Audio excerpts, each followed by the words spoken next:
മലപ്പുറം കോട്ടക്കലിൽ ഭക്ഷണത്തിൽ രാസലഹരി കലർത്തി ലഹരിക്കടിമയാക്കി പ്രായപൂർത്തിയാവാത്ത പെൺകുട്ടിയെ വർഷങ്ങളോളം പീഡിപ്പിച്ചതായി പരാതി. സംഭവത്തിൽ വേങ്ങര ചേറൂർ സ്വദേശി അബ്ദുൾ ഗഫൂറിനെ പോലീസ് അറസ്റ്റ് ചെയ്തു. ഇൻസ്റ്റഗ്രാമിലൂടെ പരിചയപ്പെട്ട പെൺകുട്ടിയെ പ്രണയം നടിച്ചാണ് പ്രതി പീഡിപ്പിച്ചത്. പെൺകുട്ടിയുടെ സ്വഭാവത്തിൽ മാറ്റം ശ്രദ്ധയിൽപ്പെട്ടതിനെ തുടർന്ന് വീട്ടുകാർ പെൺകുട്ടിയെ ആശുപത്രിയിൽ പ്രവേശിപ്പിച്ചപ്പോഴാണ് ലഹരിക്കടിമയാണെന്ന വിവരം പുറത്തറിയുന്നത്. തുടർന്ന് പെൺകുട്ടിയെ ഡി അഡിക്ഷൻ സെന്ററിലേക്ക് മാറ്റി. ലഹരിയിൽ നിന്നും മുക്തി നേടിയതിന് പിന്നാലെയാണ് പീഡന വിവരങ്ങൾ പെൺകുട്ടി വെളിപ്പെടുത്തിയത്. പെൺകുട്ടിയുടെ വെളിപ്പെടുത്തലിൽ കുടുംബം പോലീസിൽ പരാതിപ്പെടുകയായിരുന്നു. യുവാവിനെതിരെ പോക്സോ പ്രകാരം കേസെടുത്തു.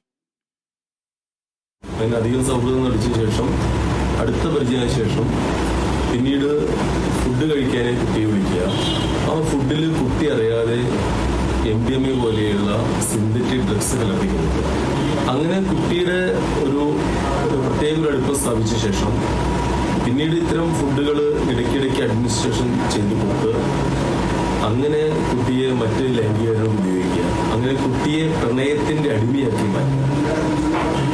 അതിനുശേഷം കുട്ടി പിന്നീട് വീട്ടുകാരുടെ എല്ലാം ജാഗ്രതയോടുകൂടി ഇടപെടലിൽ മെല്ലെ ഈ മറ്റ് ഡ്രഗ്സിന്റെ എസ്കേപ്പ് ചെയ്യാനുള്ള ചില ചികിത്സകൾക്ക് ശേഷമാണ് ഈ കാര്യങ്ങളെല്ലാം കൂട്ടി വായിച്ച് ഒരു കെണിയിലാണ് താൻ അകപ്പെട്ടത് മനസ്സിലാവുന്നത്. പോലീസിന് സഹായം വേണം.